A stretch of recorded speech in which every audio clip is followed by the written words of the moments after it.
Asia কাপে 2025-এর মধ্যে সবচেয়ে ফেভারিট দলের নাম হলো ভারত।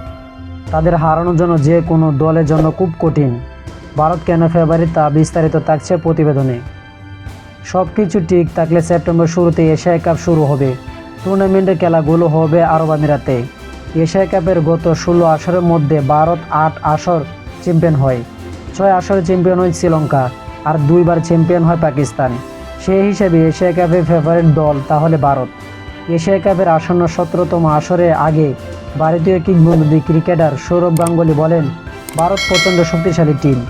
বিশেষ করে টেস্টের চেয়ে ওয়ানডে ও টি-20তে ভারত আরও বেশি শক্তিশালী দল। আমার মতে এবারে এশিয়া কাপে ফেভারিট ভারতই।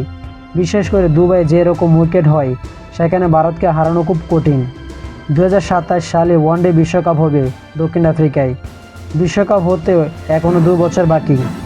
বিশ্বকাপ ভারতীয় দলের 2 অভিজ্ঞ ক্রিকেটার রোহিত শর্মা ও বিরাট কোহলির খেলা নিয়ে অনেক গুঞ্জন রয়েছে। এ ব্যাপারে ভারতীয় সাবেক অধিনায়ক সৌরভ গাঙ্গুলী বলেন, এটা নিয়ে আমি খুব একটা কিছু জানি না, তাই কোনো মন্তব্য করতে পারবো না। কে খেলবে আর কে খেলবে না সেটা বলা খুব কঠিন।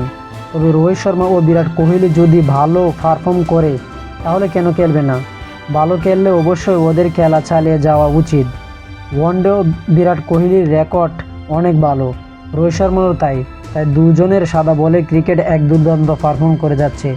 তো 2025 এশিয়া কাপ 9 সেপ্টেম্বর থেকে শুরু হতে যাচ্ছে। তো যারা যারা আপডেট নিউজ জানতে চান সবাই টি স্পোর্ট গ্যালারি চ্যানেলটি সাবস্ক্রাইব করে টি স্পোর্ট গ্যালারি চ্যানেলটির পাশে থাকবেন এবং ভিডিওটা ভালো লাগলে লাইক অ্যান্ড শেয়ার করবেন। সকলকে ধন্যবাদ নিউজটি শোনার জন্য।